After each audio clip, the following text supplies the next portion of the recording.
एक छोटी सी गांव में धनराज सेठ नाम का एक बहुत अमीर आदमी रहता था। उसके पास धन दौलत, बड़ी हवेली और खेत खलियान थे, लेकिन उसका दिल बहुत कठोर था। वह गरीबों की मदद नहीं करता था और मजदूरों से ज़्यादा काम लेकर उन्हें कम पैसे देता था। गांव के लोग उससे डरते थे, प्यार से नहीं बल्कि नफरत करते थे।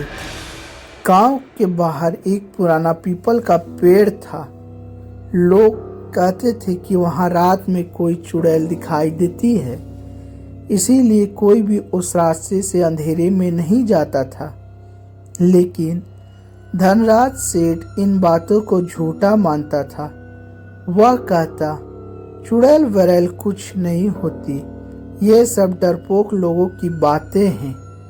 एक रात सेठ को वापस शहर से लौटना पड़ा। रास्ता वही पुराना पीपल का पेड़ वाला था। जैसे ही सेठ पीपल के पेड़ के पास पहुंचा, ठंडी हवा चलने लगी। अचानक उसने किसी औरत की रोने की आवाज सुनाई दी। सेठ रुका और बोला, कौन है वहाँ? अंधेरे से एक औरत निकली। उसके लंबे बाल थे, सफेद साड़ी पहनी थी और चेहरा बहुत उदास लग रहा था। उसने कमजोर आवाज में कहा, बाबूजी, मैं बहुत भूखी हूँ, क्या मुझे थोड़ी मदद मिल सकती है? सेठ ने उसके ऊपर से नीचे तक देखा और हंसते हुए बोला, यहाँ से हटो, मेरे पास फालतू समय नहीं है। इतना कहते ही वे आगे बढ़ा। तभी अचानक तेज हवा चली और सेठ ने देखा, वही औरत अब डरावनी चुड़ैल बन चुकी थी। उसकी आंखें लाल थी और पैर जमीन को छू ही नहीं रहे थे। सेठ डर से कांपने लगा। चुड़ैल बोली, धनराज सेठ, तुम गरीबों पर अत्याचार करते हो, आज तुम्हें अपने कर्मों का फल मिलेगा।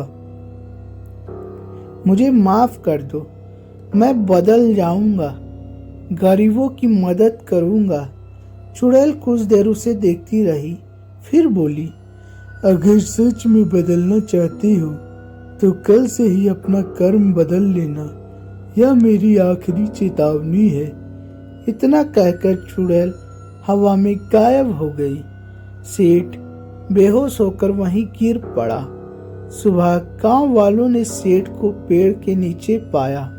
वह बहुत डरा हुआ था, उसकी हालत बदली हुई थी। उस दिन के बाद सेठ सच में बदल गया। उसने मजदूर को पूरा पैसा देना शुरू किया, गरीबों को खाना बांटा। गांव के लोग हैरान थे, वही कठोर सेठ अब सबकी मदद करता है। जब उससे बदलाव का कारण पूछा गया तो वह सिर्फ इतना कहता, रात ने मुझे इंसान बना दिया। उस दिन के बाद पीपल के पेड़ के पास चुड़ैल कभी नहीं दिखी। लोग कहते हैं वह चुड़ैल बुरी नहीं थी, बल्कि उन लोगों को सबक सिखाती थी जो अपने घमंड में इंसानियत भूल जाते थे। और धनराज सेठ की कहानी गांव में एक सीख बन गई।